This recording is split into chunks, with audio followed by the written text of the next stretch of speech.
The morning sessions will be given by Shai Halevi from IBM Research in TJ Watson Research Center in New York, from the cryptography group there. Shai has done a lot of work in both in the theory of cryptography and in applied cryptography. He has a lot of interest in experience in both design and implementation work. And he's going to talk today about a result which received a lot of interest during the last year, fully homomorphic encryption. I have two sessions to cover. I'm going to spend both of them talking about fully homomorphic encryption. Just what it is I'm not going to be too specific at this point. Encryption schemes that let you do some computation on the ciphertext. So typically, people say homomorphic encryption when they talk about schemes that we can do some functions on ciphertext, like you have encryption of X and encryption of Y, and there's some public operation that you can do to get encryption of X plus Y. And fully homomorphic encryption, people typically refer to a crypto system that lets you do any function of the encrypted bits. So, for example, you have encryption of X and encryption of Y, and you want to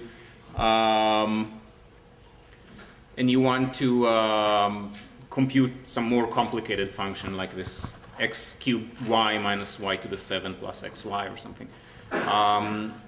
So this would be the topic of what I'm going to be talking, and roughly, maybe actually not roughly, exactly, I'm going to spend the first session talking about somewhat homomorphic encryption, which I would sometime abbreviate SHE. What that is a scheme that lets you evaluate low-degree polynomials on encrypted data, and then the second session would be how to take that scheme and convert it into a fully homomorphic encryption scheme where you can evaluate any function. So just to convince you that even somewhat homomorphic encryption without much else is already useful for something, here is one simple thing that you can do if you could evaluate low-degree polynomials on your encrypted data. So the motivating application that I want to talk about is a simple keyword search. I have a file, I'm encrypting it and storing it somewhere on a server, and later I come with a word. Let's say that this word is in the clear. I don't care if the server sees it, and I want the server to tell me whether the encrypted file that it stores contains that word or not. Okay? So there is a trivial solution to that. The server would send me the file, I would decrypt and check myself. And the answer that we want here, and it's actually important to keep in mind this particular restriction, is a communication complexity type of restriction. I want the server to send back to me something much, much smaller than the size of the file. And I want to be able to learn whether the word that I sent is or is not included in the file just based on that little string that the server would send me back. And I'm claiming that there is a very simple solution to do that if you could evaluate low-degree polynomials on encrypted data.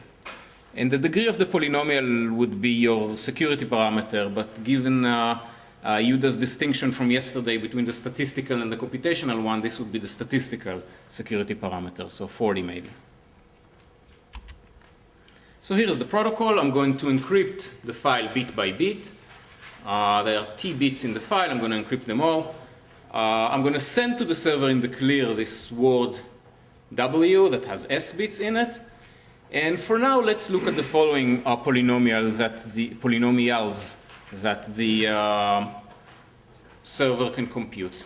So for each bit position in the file up to almost the end, at T minus S plus 1, the server would compute this polynomial, Ci, which is just this expression, 1 plus Wj plus F, whatever. Product goes from J1, J goes from 1 to S. And the point about this polynomial modulo 2 is 1 if and only if the word W is exactly Fi plus 1 up to Fi plus S minus 1. That is, if W is found in the file starting at position I, then this particular term is going to be 1, and otherwise it's going to be 0 mod 2. So the server, assuming that it can compute low-degree polynomials on the encrypted bit, can compute all of these polynomials. Now, each one of these CIs is already a polynomial of degree that could be large. If the word that I'm sending is a long word, then this polynomial is going to be degree higher than what I promised, which is the security parameter. But there's a very simple trick of Smolensky to get a degree n polynomial with error probability 2 to the minus n. And essentially what it is you apply linear error correcting codes to both W and these particular bits of F. Well, it's linear, so if you can evaluate linear functions on encrypted data, you can do that. And now that you have them encoded, then either they're equal or they differ by many bits. So you're just going to choose many random bits and do this expression only on the bits that you've chosen. So now it's a low-degree polynomial. Let's say that you have you use Hadamard codes, and Hadamard codes have distance half. So if you choose n bits to at random from your encoded word, then you have the error probability of 2 to the minus n. So that's the Smolensky trick. So you get a degree n polynomial which, other than this exponentially small error, is 1 if W appears in position I and 0 otherwise. And now you just sum up over all of these CIs, or I should say take random subset sums of these CIs. So each random subset sum, if one of these CIs is 1, then a subset sum would be 1 with probability of a half. And otherwise it's going to be 0, of course, if all of them are 0. So if you send n of those random subset sums, then the server just sent me back n encryptions, and I can decrypt them all, and then with probability 2 to the minus n, or twice that maybe, because we had also errors from before, but with a very high probability, this bit, one of these bits is going to, at least one of these bits is going to be 1 if the word W appears in the file, and otherwise they're all going to be 0. So that's an extremely simple protocol for keyword search on an encrypted file, and for this protocol all you need is to be able to evaluate low-degree polynomials. So depending on how large your error should be, if you're happy with error of somewhere around 2 to the minus 40, then a 40-degree polynomial would be fine. So the rest of this part of the rest of this session is going to be describing and trying to analyze various aspects of one particular scheme that allows you to evaluate low-degree polynomials. So let's see what we want. We want an encryption scheme, which is, as usual, there's a key generation, encryption, and decryption routines. And I'm going to focus mostly on symmetric bit-by-bit encryption. So symmetric meaning I'm using the same key to encrypt and to decrypt. Bit-by-bit meaning I encrypt one bit at a time. And for bit-by-bit encryption, semantic security is a very simple requirement that encryptions of 0 and encryptions of 1 are computationally indistinguishable. And the homomorphic part of it is I want another procedure, eval, that takes as input some representation of a function. Later on, that representation is going to be an arithmetic circuit. But right now, a representation of a function and a bunch of ciphertexts.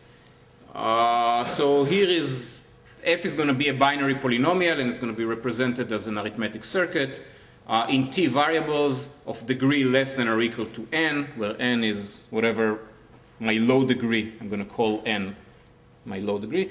And the CIs are just ciphertexts. Each one is an encryption of a bit, and it returns back another ciphertext C prime. And this scheme is homomorphic with respect to polynomials of degree n. If for any function f like that, and any CIs that are encrypted, any bits that were encrypted in the CIs and any encryptions of those bits, if you evaluate f on the ciphertexts and then decrypt, what you get is indeed f evaluated on the underlying bits. So this is one thing that we want. The other thing, which is the communication complexity thing that I said before, I want the size of the evaluated ciphertext not to grow with the size of f. So think of the size of f as you want. It could be the number of variables, the number of monomials, the degree, whatever. In this case, it would be the size of the arithmetic circuit that I'm using to represent it.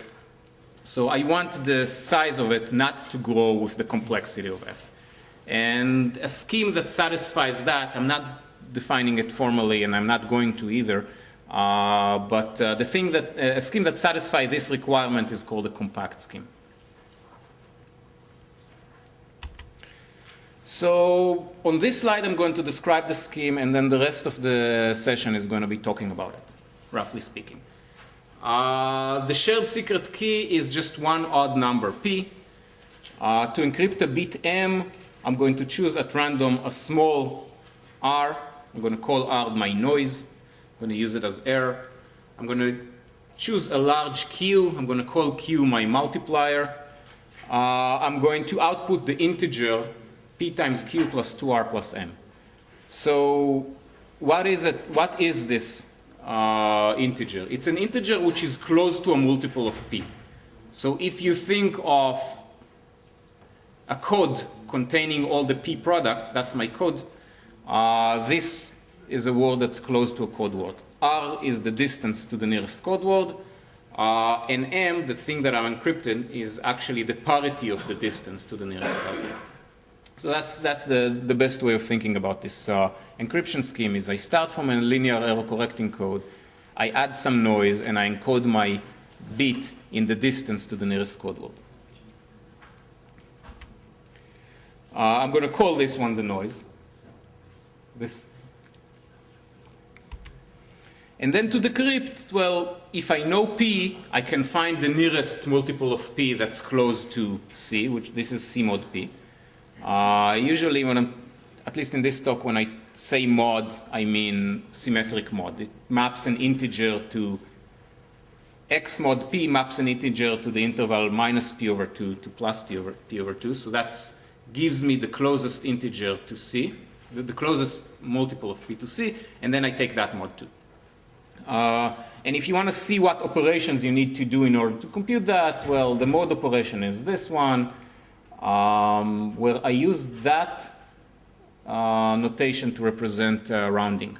So c over p with these double brackets, meaning the closest integer to the rational c over p. And since p is odd, then multiplying by p mod 2 doesn't matter. So what you get eventually is the least significant bit of the ciphertext XOR the least significant bit of the rounded number. That's my decryption. So, you know, it's essentially as simple as encryption scheme can ever get. I mean, you really don't do much here. I'm going to talk about security later on. Right now, let's talk about why is this thing homomorphic.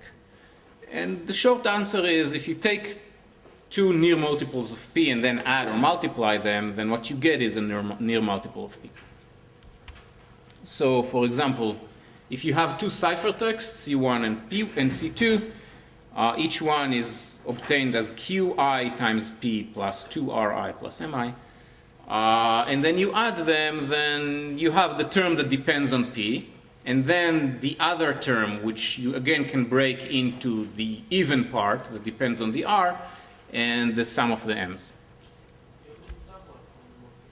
What? So far it's somewhat homomorphic, and we'll get to why it's somewhat and exactly how much is somewhat in a few slides. So assuming that the noise that I started was sufficiently small to begin with, then this thing, which is the sum of the noises, is still much smaller than p over 2. So this is still the distance to the nearest multiple of p. So then when I take it mod p, I'm going to get just this greenish part. And then when I take it mod 2, I'm going to get m1 plus m2 mod 2, which is what I wanted. And the thing, for multiplication, it looks very similar. You multiply two terms, then, well, you pack together all the terms that depends on p, and then the thing that you have left is this green part. And if you started from small enough parameters, then this thing is still going to be smaller than p over 2, and if so, then this is the distance to the nearest multiple of p. So when you take C1 times C2 mod p, this is what you're going to get, and then you take it mod 2, and you get M1 times M2 mod 2. And more generally, you can do that for any polynomial. When you have any polynomial expression that you wanted to evaluate in the underlying bits, you can just evaluate the same polynomial expression in the ciphertext, evaluate it over the integers. And what you would get is there is a part that depends on p and the rest of it. And if you take the rest of it, you can again break it to the part that has a 2 in next to it and the rest of it. And if this part, the part that doesn't depend on p, is still smaller than p over 2, then again, this is the distance to the nearest multiple. When you take mod p, you're going to be left with only that part, and then mod 2 would give you exactly the polynomial evaluated in the MIs, mod 2, which is what we want. So this is why you'd expect to be able to compute polynomials of some degree at least. And let's see how homomorphic it is. How many times we can do that? What is the degree that we can get? Well, clearly, I kept saying it again and again. If the noise is still small enough, meaning smaller than p over 2, then this is the distance. So we need the noise to stay small enough. Specifically, it has to be smaller than p over 2. And whenever you add two ciphertexts, the noise roughly doubles, because you take two things, let's say n-bit numbers, and add them, then what you get is roughly an n+1 bit number. And it squares on multiplication. You multiply two n-bit numbers, you get a 2n bit number.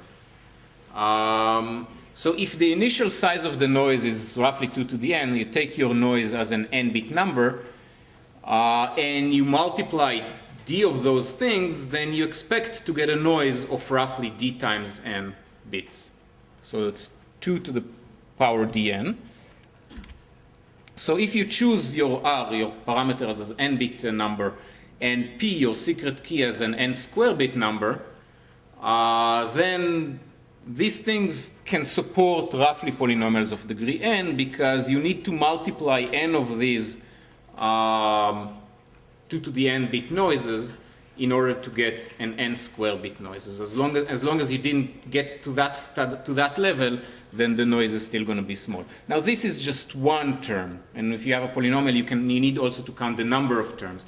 I'll get to more precise parameters in the second part of this talk. Yeah, I'll get to more concrete parameters after the break. But roughly, for now, think of the noise being an n-bit number, the secret key being an n² bit number, and the polynomials that you can evaluate as roughly degree n. And I'm just going to mention it. That would come in when I talk about security. I'm going to mention that the multipliers, the QIs, are actually going to be something like n to the 5th bit numbers. So they're much larger. And that's nice, but it still doesn't give us what we wanted. We really wanted a compact homomorphic encryption scheme, and that scheme that I just described is not particularly compact. It is compact in the sense that if you add things, the size of the integers doesn't grow much. But if you multiply things, well, you multiply two ciphertexts, the size of the integers that you get is twice as large. So really grows linearly with the degree of the polynomial that you evaluate, and that's not what we want. So here is one way to get around that problem. One thing that you can do is publish a noiseless integer. So you can publish one exact multiple of p. This thing doesn't have any noise in it. Now, I'm talking about symmetric encryption, so what does it mean to publish something? It doesn't matter. Let's say that you add it to every single ciphertext, or you just publish it anyway, depending on your application. And for technical reasons, this Q has to be odd. Not only the P that I used, but also the Q that are multiplied by has to be odd. And when I encrypt, this is a symmetric key encryption, so I know Q and I know P when I'm encrypting. When I encrypt, I choose my QIs between 0 and Q rather than from the entire range, which could be 2 to the n to the fifth or whatever. So I'm choosing Q as an odd number in this range, and then I choose the other QIs as numbers between 0 and Q. This is just so that simple transformations in the proof of security would be easier to carry through. Yep. No, I don't require that P is prime, and I don't require that Q is prime. Of course, if I want to ensure that it's going to be hard to recover P from this integer, then at the very least I need P and Q, each of them, to include a large prime in their prime factorization. Otherwise, it would be easy to find them. Actually, not that easy, because then you're going to have many small terms, and you're going to have to figure out how to multiply them. But if you choose them at random, definitely at this range of parameters, they will have very large primes in their prime factorization, so you're fine.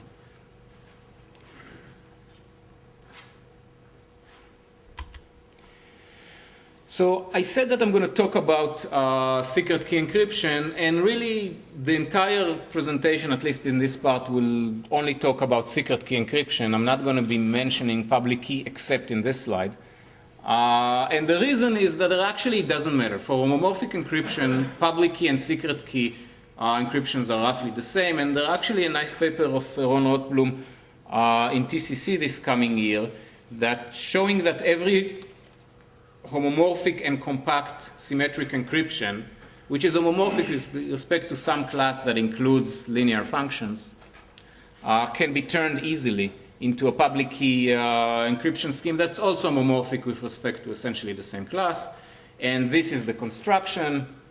The public key has M bits, has T bits, and their encryptions. So T ciphertext, including the bit, you reveal the bit that's encrypted in it, where T is chosen larger than the size of evaluated ciphertext. This is where you use the compactness.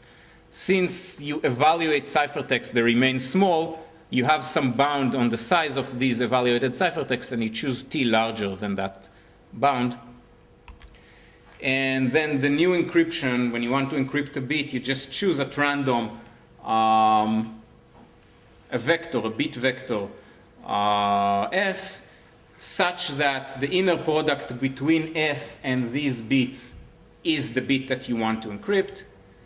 And then, since your encryption scheme can evaluate linear function, then you can compute an encryption of the inner product using the evaluation procedure, and that's your encryption of the bit.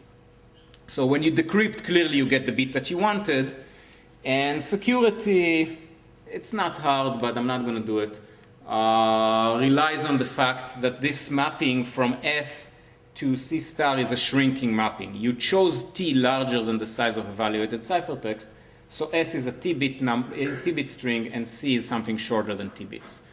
And because of that, this transformation necessarily loses some information about S, and you can use that fact to prove security. So that was public key encryption, and the rest of it is, from now on, it's a symmetric encryption. So it's a scheme. It's homomorphic. It's simple. There's a question of whether or not it's secure. And my claim is that it is secure as long as the following problem, which is closely related to the way the crypto system is built, as long as the following problem is hard, this crypto system is going to be secure. And the problem is the approximate GCD problem. So GCD, you have many integers, and you're looking for an integer that divides them all. The approximate GCD is you're looking for an integer that approximately divides them all. And since we need it to match the way I described it with this exact multiple of P, then I'm going to give you also in the underlying problem one exact multiple of your secret. So the approximate GCD problem is the following. Your input are many integers, W0, W1 up to WT. W0 was chosen as an exact multiple of some secret P, and the WIs were chosen as near multiples of P. These were chosen at random from some ranges. So this is a well-defined probability distribution now. And the task is to find this secret P. So that's the approximate GCD. You can see, yep. W0 is because of the edit joint? Yep. So as you can see, it's very similar to the crypto system. In the next slide, I'm going to show also what the difference is between these and the crypto system.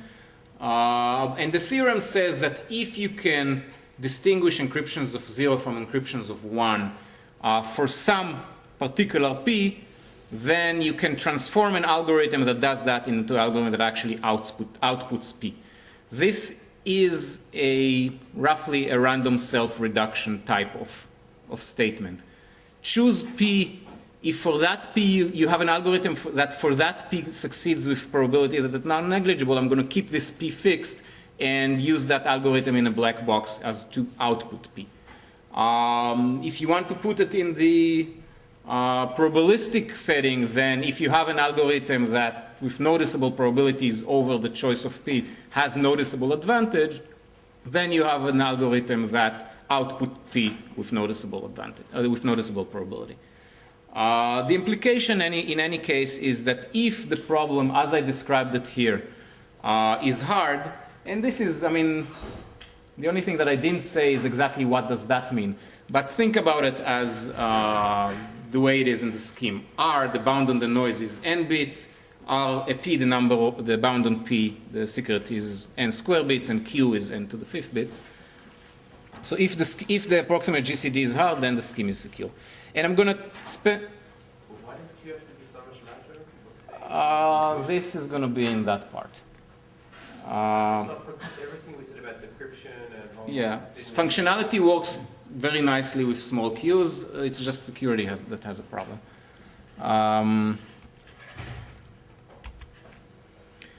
So let me rewrite the hardcore theorem with a few more details. So we have our two problems. The approximate GCD problem is what I described before. We have W0, the WIs, and our task is to find P.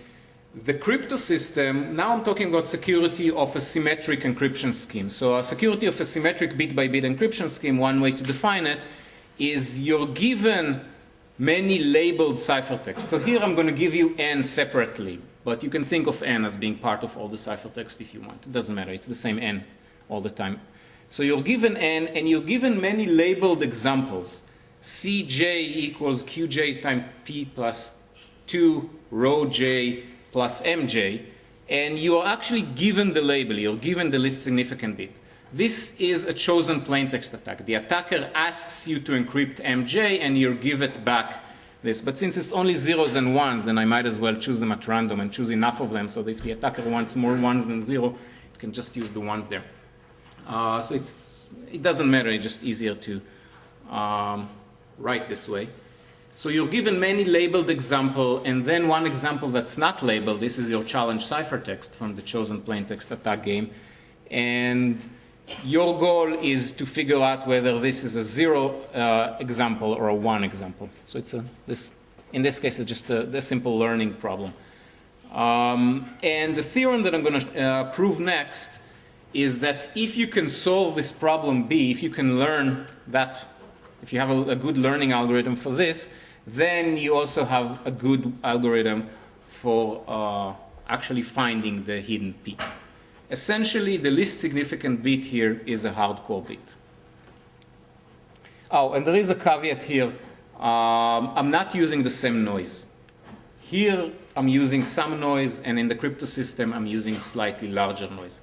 So I can show you that if the approximate GCD problem is hard with n-bit noise, then the scheme would be hard if you use 1.1 times n bit noise. Anything that's bigger than that noise by more than logarithmically many bits would do for this reduction. So I need to use a little So I'm actually going to prove this theorem, mostly because I think that the proof is cute. It's very similar. I don't know how many of you ever studied the first hardcore bit proof in the literature, the one of Alexei, Shor, Goldrach, and Schnorr, that's showing that the least significant bit of RSA is a hardcore bit of the RSA function. But this proof is very, very similar. It goes really along the same lines. It uses the same tools. Just a little bit of the low-level details is different. But other than that, it's really very similar. So this is what I need to do. I have all these WIs, and I need to find P. That's what I need to do. And I have an oracle that breaks the crypto system. Okay? That given an encryption of 0 and an encryption of 1 has a non-negligible advantage in telling me whether it's an encryption of 0 or 1. So the first thing I need to do is, well, it's oracle. I need to give it, in order to get an answer, I need to give it something that looks like the crypto system. In our case, the thing that looks like the crypto system are many labeled examples of zeros and 1. So I'm going to use my WIs to form the CJs, these labeled examples, and the C, the non-labeled example, the challenge ciphertext. And then I'm going to, once I have those, I can ask my oracle, is this an encryption of 0 or an encryption of 1? And the oracle would give me an answer. But now the next thing that I need to do is this answer has some advantage in it, but it's not accurate. It's correct with probability 51%. So there is a phase where I need to amplify the distinguishing advantage from any noticeable epsilon to something very, very close to 1. And technically, this is the part where we actually rely on the fact that we're using more noise in the crypto system than we do in the approximate GCD, in the underlying WJs that we got here, WIs. And once I have a reliable distinguisher for the least significant bit of the noise, then I use it in order to actually find Q0, the multipliers here, the multiplier there, and that uses the binary GCD procedure, and once I found the multiplier, I just divide and find my P. So that's the plan. So this is the first step. The thing that I need to overcome in this step is the fact that I have my WIs and they're not labeled. And the oracle expects to see many labeled examples. So I need to take these WIs and generate from them labeled examples. How am I going to do that? So you see, the thing that I need really is to be able to take these things that have some noise and come up with these XIs that have even noise. And once I have even noise, I'm just going to change the least significant bit, and then I get either an encryption of a 0 or an encryption of a 1. But that's my problem. The noise in the R, yep. This arises because you want a chosen plaintext secured and need it for the transformation to the public key? No. So then But in the public key, in the public key, remember the transformation in the public key also had labeled examples. So yeah, I would need it there. Yeah. So the way we describe the public key, it had only encryptions of 0 in the public key, but it's the same. It's the same thing. So, well, for the exact multiple of P, the only thing that I have is N, so that's what I'm going to use. Now, I need Q to be odd, so either I make Q odd also in my assumption, or in this case, it's not a problem. If it's an even number, I'm just going to divide it until I get an odd number. It's not like, there's no noise there, so I can divide and make sure that everything is odd.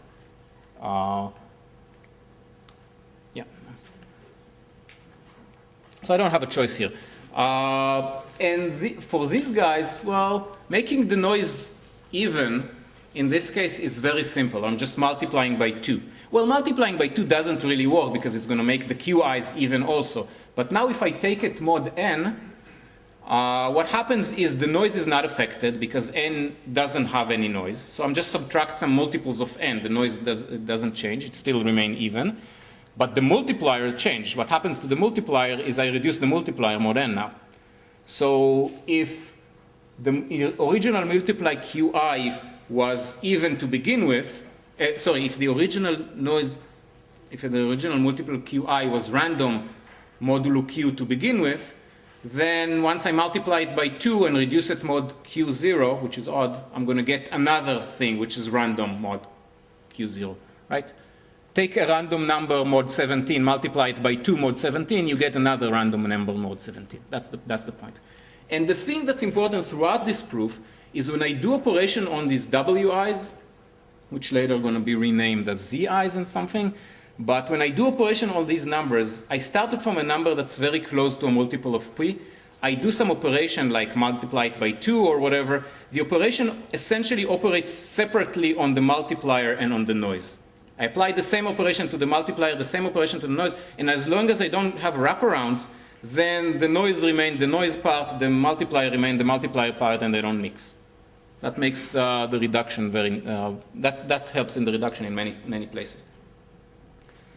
So there is one point that actually here doesn't matter much, and that is that I actually add a little bit more noise. I don't just multiply it by 2, but I added more noise. The reason is that my crypto system works with noise which is larger than the approximate GCD. At this point, it doesn't matter. It's just so that it matched my syntax. I needed to match the sequence, but I don't rely on it in any way. This step could have worked if the crypto system was using the same noise, and I would, well, 1 bit larger because I multiply by 2. But in the next step, I'm actually going to need that. So this is so far so good. I started from these unlabeled examples, and I generated labeled examples. I just multiply everything by 2, and now everything has even noise. And the multipliers are still random. Okay, good. Now I'm going to generate my challenge ciphertexts and try to ask for, I'm going to generate my challenge ciphertext, try to ask for decryption of these challenge ciphertexts, and I want to get the right answer. So in the reduction, which I haven't showed yet, in the algorithm for the reduction, I'm going to have many numbers, all of them with small noise, but I don't want to say anything about what distribution they are taken from. So I'm given a number. All I know about this number is that it has a small noise. And given that number, now I'm going to generate many ciphertexts which essentially encrypt the parity of the noise of that number. That's my goal. Now, once I generate ciphertext, if the distribution of the ciphertext is the right one, then the oracle would give me an answer. And if the oracle has a sufficient advantage, then the answer would be correct 51% of the time, and so I'm going to generate many ciphertext and take majority vote. So this is what I want to do. Take any integer with small noise and consider the following integer. I'm taking my z, I'm adding a random bit m, and in addition, I'm taking a subset sum of the wi's, a random subset sum of my wi's, and I'm going to add some additional noise. So this is a particular way of generating integers. It induces a probability distribution. And my noise is the noise that I use in the crypto system. This R prime, which is slightly larger than the noise in the wi's. And my claim is no matter what z was, as long as z really had small noise, then what I get is distributed statistically close to a ciphertext in the crypto system, and moreover, the bit that encrypted in this ciphertext is m plus the least significant bit of r. So this thing actually generates random ciphertexts, but the thing that's encrypted in this random ciphertext is related to the least significant bit of the noise in the integer z that I started from. Yep. Subset sum of wi is a random substitute? Yeah, yeah. And why is that? Good. Excellent question. This is the reason. I need to argue that this is a good ciphertext. So I need to argue that the distribution of this ciphertext is what the oracle expects to see. the distribution on which the oracle has non-negligible advantage in guessing. So as I said, the Qi's and Ri's behave separately. As long as I don't increase the noise too large and I don't have an overflow, I can argue separately about the Qi's and the Ri's. So the thing is, if you take many Qi's, all of them chosen at random between 0 and Q0, and then take a random subset sum of them, with extremely high probability over the initial choice of the Qi, a random subset sum would be statistically close to a random integer. That's a cute little lemma. It follows from the leftover hash lemma. I'm not going to show it here.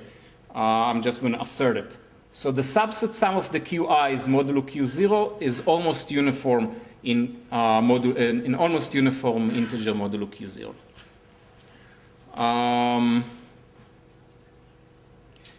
And for the noises, so the reason I could do that is because the multipliers are actually taken mod Q0. When I reduce things mod n, the multipliers are reduced mod Q0. For the noise, I don't have that thing, so what I need to do is to add this additional noise. And this is where I use the fact that the crypto system has higher noise than the original approximate GCD problem that I started from. The subset sum of the Ri's is small, just polynomially larger than the original Ri's because the subset is of size polynomial. And rho is taken from a range which is super polynomially larger, so larger by more than logarithmically many bits. So just adding this one noise drowns all the other noises. So I take a small number and I add to it a number from a big interval. The distribution that I'm going to get is the big interval shifted by a tiny little bit. So it's statistically close to the uniform over the big interval. That's what it is. So I've shown that the multipliers have the right distribution and that the noise have the right distribution. Therefore, the ciphertext has the right distribution. So indeed, no matter what Z was, as long as the noise inside of Z was small, roughly the same as the noise inside of the WJs, as long as that happened, C has a distribution which is statistically close to a random ciphertext in my crypto system, and therefore I'm going to get non-negligible advantage from the oracle when I ask it what's encrypted in it. And moreover, once I get the answer, it gives me a vote. The oracle tells me a vote for the parity of R, because the thing encrypted inside that ciphertext is related to the parity of R, and it's related via this M that I know. So that's what it says here. For any Z, I can generate many random ciphertext for bits that are related to the least significant bit of R, the noise inside that Z, which means that a guess for C mod P mod 2, a guess for the decryption of C, gives me a vote for the parity of R. So I'm just going to generate many of these random ciphertext, and I'm going to take a majority vote. So if I have a 51% advantage by the oracle, I'm going to take 10,000 of these votes, and with overwhelming probability, all but exponential probability, this will give me the least significant bit of my noise. So what I showed you so far is if I have this initial problem that I need to solve and an oracle, then for every number with small noise, now I can accurately predict the least significant bit of the noise. That's what I showed so far, and now I'm going to use that in order to actually find the secret P. And for that, I'm going to show. Yep. Sorry, I keep getting the other one asking questions, but just to be sure that I understand, this whole thing you did is because you could have just asked on Z itself directly, but then you would get only one vote. No, not just. Also because in the reduction, I'm going to need to ask it on things that are not distributed as ciphertext, just numbers. I'm going to have the number 13, and I need to ask what's the parity of that number. You'll see later on in the reduction. The reduction generates things on which I need to know. I'm going to do something, let's say, a binary search, if you will. So the binary search tells me, now look at this number and ask whether it's bigger than that and smaller than that. That number doesn't distribute like a ciphertext. That's what I needed for every Z. Yeah.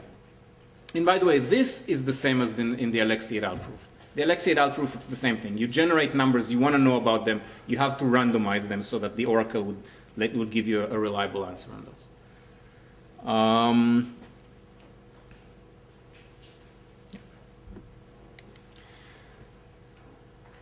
So far I showed that for every number z that has small noise, I can get the parity of the noise. But notice that the parity of the noise also gives me the parity of the multiplier. Okay, because I know the parity of z. Z is a number that I have in the clear. And I know that p is odd. So the parity of the multiplier and the parity of q times p is the same thing. And so if I know the parity of r, then I also know the parity of q. That's what it says here. Q mod 2 is equal to R mod 2 and XOR Z mod 2. And since I know Z mod 2, if somebody tells me R mod 2, I can compute Q mod 2. So the way I'm going to use it in the algorithm is I'm going to learn the parity of the multiplier, not the parity of the noise. So with that out of the way, now for every number with small noise, I have a way of learning the parity of the multiplier. And this is what I'm really going to use in the procedure. So I'm going to show you a procedure. I'm not going to explain what it is until I finish showing it, and then I'm going to show how I'm going to use it. But right now, think of the following mysterious procedure. You're given two numbers, z1, z2, both of them with small noise. Since both of them have small noise, then I can accurately predict the least significant bit of the multiplier in each one of them. So I'm going to get that. I'm going to get B1 and B2, which are the least significant bit of the corresponding QIs. And also I'm going to make sure that Z1 is the larger of them. That's going to be easier when I write code. So Z1 is always the bigger of the two. Now, what I want is to get smaller numbers. I'm going to try to do a GCD type thing where I get smaller and smaller numbers until one of them is 0 and the other is a GCD. So I would like to get smaller numbers. How do I get smaller numbers? Well, I divide things by 2. Problem, it's hard to divide things by 2 if they're odd. So what I'm going to do is I have 2 of these numbers. If one of them is even, I can divide it by 2. That's not a problem. But if both of them are odd, well, then their distance, the distance between them is even. So if both of these BIs happen to be 1, I'm just going to subtract Z2 from Z1. Z1 is the larger one. I'm going to subtract the smaller number. So then, well, as I said, the operations operate on noise separately and multiplier separately. This number that I'm going to get, Z1 minus Z2, has a multiplier which is the distance, which is Q1 minus Q2, and a noise which is R1 minus R2. Q1 minus Q2 is an even number because both Q1 and Q2 are odd. So then I can divide that number by 2. That's what I want to do. So once I subtract these things, at least one of the BIs has to be even. At least one of the BIs have to be 0, so at least one of the numbers is even. And now I'm going to divide by 2. Now, division by 2 is not as simple because now I have the ZIs. I don't have the QIs in my hand explicitly, and the ZIs could be odd. Whatever. I'm going to just subtract 1 from the noise and then divide by 2. Since the operations happened separately on the noise and the multiplier, if I subtract 1 from the noise, nothing happens to the multiplier. This thing is very close to a multiple of p. Subtracting 1 will not result in a wraparound. So the multiplier remains the same. Now the noise is also even. Now I have an even number. I can divide it by 2. Okay? I think this is what I just said. And now I have 2 different numbers, Z1 and prime and Z2 prime. One of them could be equal to the previous one, but at least one of them is the previous one divided by 2. So I repeat. The point being, at every step in this thing, I take at least one of the 2 numbers and divide it by 2. So that the ZIs keep getting smaller and smaller, and they are integers. And I can't take integers and divide them by 2 forever. At the end of the day, I'm going to hit 0. So that's what I'm going to do. Once one of the ZIs hits 0, the other one I'm going to output. That's a procedure. And we didn't invent that procedure. Actually, this procedure, well, other than the fact that we do it on the ZIs, but if you do that on the QIs, this is the binary GCD procedure. You can find it in Knuth's book. And it's a well-known procedure for computing the GCD of 2 numbers. And advantage of this procedure is, well, there are several advantages. For example, it's very efficient. You only look at the least significant bit of numbers, and you only divide numbers by 2. You never had to do a real division. So it's a nice procedure for many ways. But in our case, the thing that's important, it only looks at the least significant bit. And we know how to compute the least significant bit because we have this oracle that reliably gives us the least significant bit. So here's an example. I figured I have so much time today in this session. I might as well run an example of binary GCD. So I have p equals 19, and I have my two ZIs, 99 and 54. One is 5 times 19 plus 4, and another is 3 times 19 minus 3. In this case, the two BIs are 1, so I'm going to subtract the small from the large one. I'm going to get 45, which is indeed something even times 19 plus noise. I'm going to divide 45 by 2, floor, and I'm going to get 22, which is 1 times 19 plus 3. So now I have my two new numbers. The big one is the small one from before, and the small one is this 22 that I got. And again, both of them have odd multipliers. So again, I'm going to subtract. I'm going to get 32. Divide by 2, I'm going to get 16. Two numbers, 22 and 16. Again, both of them odd. So again, the same thing. Now I have two numbers. One of them is 0 times 19 plus something, and another one is 1 times 19. From the point of view of the binary GCD, I'm already done. One of my things is 0, but I don't know that. I work with this noisy version of things where the ZIs didn't reach 0. So I'm going to get some more rounds here that essentially do nothing other than decrease my noise. In fact, I could have known that if I noticed that these numbers are smaller than my noise parameter. It means that it's 0 times p plus noise. But never mind, I don't have to. I can keep going. And now once I'm here, this one is always going to remain 0, and that one is never going to change. So at the end, I'm going to output 16. And indeed, it happens that I got the right GCD. I started with multipliers and 5 and 3, and I got 1. So if you want it as a GCD procedure, it actually works. So here it is. What I showed so far is a binary GCD procedure that's carried on implicitly on the multipliers in these numbers. So I start from two numbers, Zi, each one of them with multiplier Qi, and I'm going to apply our GCD procedure, and I'm going to get a new number, Z prime, which is of the form something times P plus R, and that something is essentially the GCD of the two Qis that I started from. The essentially is because what I'm getting is the odd part of the GCD. If the GCD happens to be even, then all the powers of 2 are going to be shaven off of it, and I'm only going to be left with the odd thing. One thing to notice is the thing that I'm going to apply it to are these WIs that I have from my input. Remember, in my reduction, I'm going to get many WIs. All of the multipliers in these WIs are chosen at random from some large interval. When you take numbers chosen at random from a large interval, there is a good probability, roughly 0.6, that their GCD is 1. So if I take two random numbers and run this procedure, with good probability I'm going to get Z prime, which is of the form 1 times P plus some noise. So this is what I'm going to do. 26 is proven? Or it's for large enough thing, it's proven. It's pi square over something. Yeah.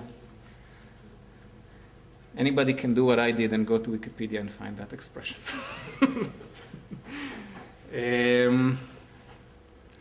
So here's what we're going to do. We're going to take, let's say, W0 and W1. These are two numbers with small noise. We're going to apply our GCD procedure to them. And we're going to hope that the number that we're going to get at the end is of the form 1 times P plus R. And, well, first of all, we can check that because this number is smaller, and if we have anything else times P plus R, it's going to be bigger. So we can check. But even if we couldn't, we can just apply the whole procedure, try to find P, and if we failed, we know that this part didn't work, and then we go back to it. and then add another WI into the mix, and now I'm going to compute the GCD of 3 numbers, so the probability of getting 1 is even bigger. And after like constant many of I don't know, constant many of these WIs, we're going to get one with high probability. Plus, you know, I only need to show you that I'm succeeding with non-negligible probability. So this thing would succeed with probability 0.6. Okay, so let's assume that we're successful. Now we have some z star, z prime, which is of the form 1 times p plus r. Now I'm going to do this strange thing of run the binary GCD procedure again. Well, you know, when you take a GCD of 1 with some number, it's not particularly hard to predict what you're going to get. It's going to be 1. But the interesting thing is if you run binary GCD and look at the bit, the parity bits that you get along the way, these parity bits are the binary representation of this other number. Why? Because you look at the least significant bit of this other number. If it's 1, you subtract 1 from it, and then divide it by 2. So now you get the next bit of that other number. You look at that. If it's 0, you just divide by 2. If it's 1, you subtract 1. And now you divide by 2. What you're going to get, the sequence of bits B1 that you're going to get throughout this procedure is just going to spell out the binary representation of Q0. Well, now we really are done. Finally, we find a way to reliably predict the least significant bit of the multiplier. We used binary GCD. We got a number which is 1 times p plus noise. Now we run it again. We get the binary representation of Q0. Now we just divide. And now we have our p. So that's it. That's the entire proof showing that if you can predict the least significant bit of the noise, if you can distinguish encryptions of 0 from encryptions of 1, then you can also find the hidden p. So with that, I'm done with my hardcore theorem, which... But you only have half plus non-negligible. So you're using many calls. Right. So you have to show that you're not using too many calls, right? Well, I can with polynomially many calls, I'm getting exponentially good prediction probability, 1 minus exponentially small. Right? If I had advantage of 1 over polynomial, then with 1 over p, well, p is a bad letter to use here. If I have an advantage of 1 over L. It's because the GCD only uses log calls each time. No. If I have advantage of 1 over L, then after L calls, I have advantage of about half.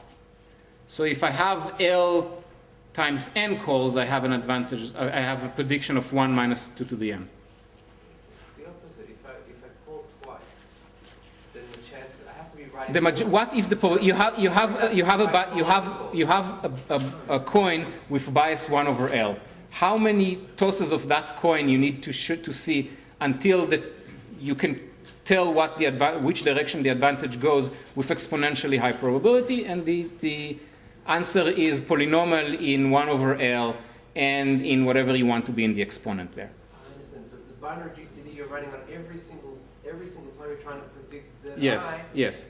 That's when you're running many times. Right. Yeah. That's actually, it's a good comment. At this point, I'm already assuming that I have a reliable predictor. And in order to get the reliable predictor, I need to make sure that at every time that I go to the Oracle and ask for a question, I ask many questions and take majority. That's a good point. Is it clear that you can make the tries independent so that you really amplify and do not ask essentially? That's what I showed. What I showed with the part that I didn't prove, the leftover hash lemma. That these things are fixed, but when I take a random subset, some of them, what I get is really a random number. And the noise I handle separately by just adding a random and independent noise. So I proved that if approximate GCD is hard, then the scheme is secure, which is nice, but it begs the question of why would we think that approximate GCD is hard? By the way, if you want my opinion on why people didn't propose this very, very simple crypto system before, then A, they did propose it before, and B, they proposed it with parameters where the approximate GCD wasn't hard, so it was kept being introduced and broken. So nobody actually paid any attention to that because nobody thought that this could be secure. Related question, what's the status of the polycracker construction? Is it really broken? I think it's, as far as I know, in every parameter where you can use it, it's broken. But I didn't look. Maybe there are things that we just dismissed as unusable, but they're actually polynomial time. That I didn't check.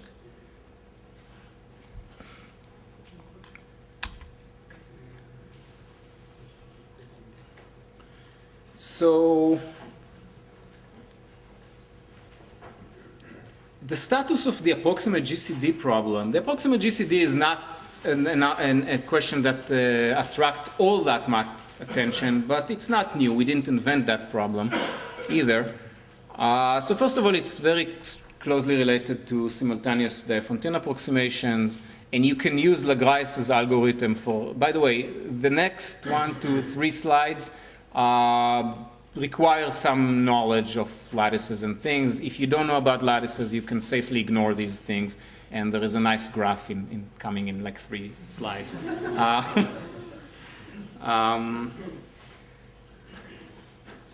So you can use Lagraisse's algorithm to try to attack it, and Lagraisse's algorithm will break it in some setting of parameters. Also, Nick Haugrave-Graham studied this problem where you only have 2 numbers. One is an exact multiple and the other one is approximate multiple. So he studied that problem about 10 years ago, and it's related to some attacks that you can do on RSA. And he showed some attacks as well that you can use. You can use Coppersmith methods and so on. We actually, since we have many many approximate multiples, then we looked at the extensions of these attacks. And the bottom line of all of these attacks is how well they run depends on how large your multipliers. And the larger the multipliers, the worse they run, and they basically run out of steam where the bit size of the multiplier is more than square the bit size of your secret. So, which is why we chose our parameters with this big multipliers. The multipliers are, the secret is in roughly n square bits, and the multipliers are, let's say, n to the 5th bits. Specifically so that all of these attacks won't work.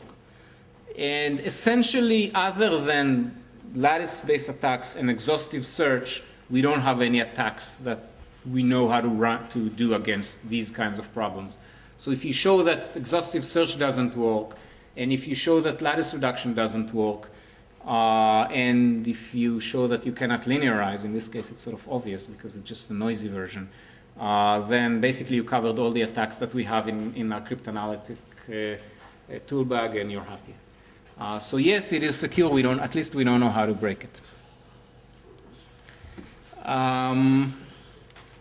So let's just see specifically about Lagraisse's algorithm. I'm going to go through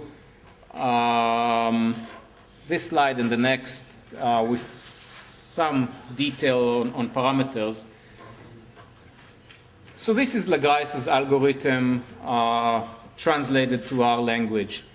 You have the bound on the noise, and you have the WIs, and you're going to build a matrix with the bound on the noise at the corner, W0 with a negative sign on the diagonal, all the other WIs on the top row and everything else 0. This is an integer matrix. That's easy to see. And since it's an integer matrix, then the rows of that matrix span a lattice.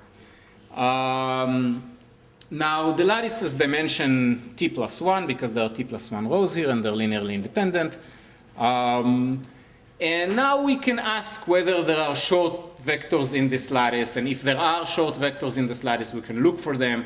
And in particular, one short lattice in this lattice, one short vector in the lattice is the vector that you get by multiplying it with the multipliers vector. So this is a vector of in the lattice because you take the basis and you multiply it by you take an integer linear combination of the rows. So it's a point in the vector in the lattice. The first entry is at most q times r, where q is the bound on the multipliers. And all the other entries are also roughly q times r. So you have a vector of t plus 1 coordinate, each coordinate less than q plus r, so the size of this vector is q times r times square root of t, roughly. Why do I think of this as a short vector? Because it's much shorter than the basis vectors. The basis vector, each row in it is of size roughly p times q, and p is much larger than q. So this vector, the size of it, is something like n to the fifth plus n bits. And these guys are of size n to the fifth plus n square bits. So it's much bigger. Well, it doesn't, when you count the bit, it doesn't sound much bigger, but it is much bigger as integer.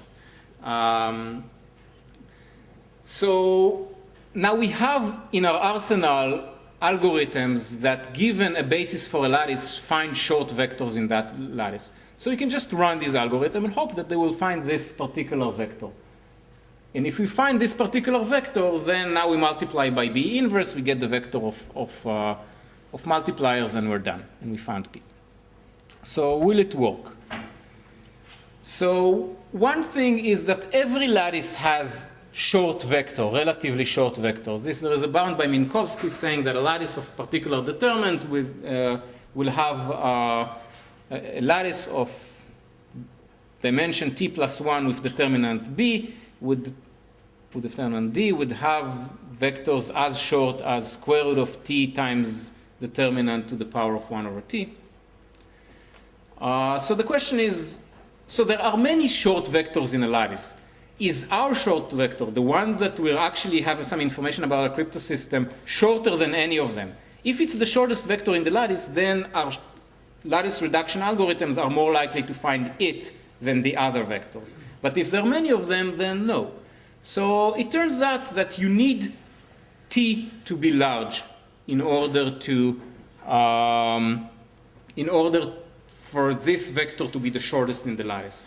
So this vector is going to be the shortest of the lattice once t, the number of sampled examples that you have, the numbers of near multiples that you have, once t is roughly log q over log p.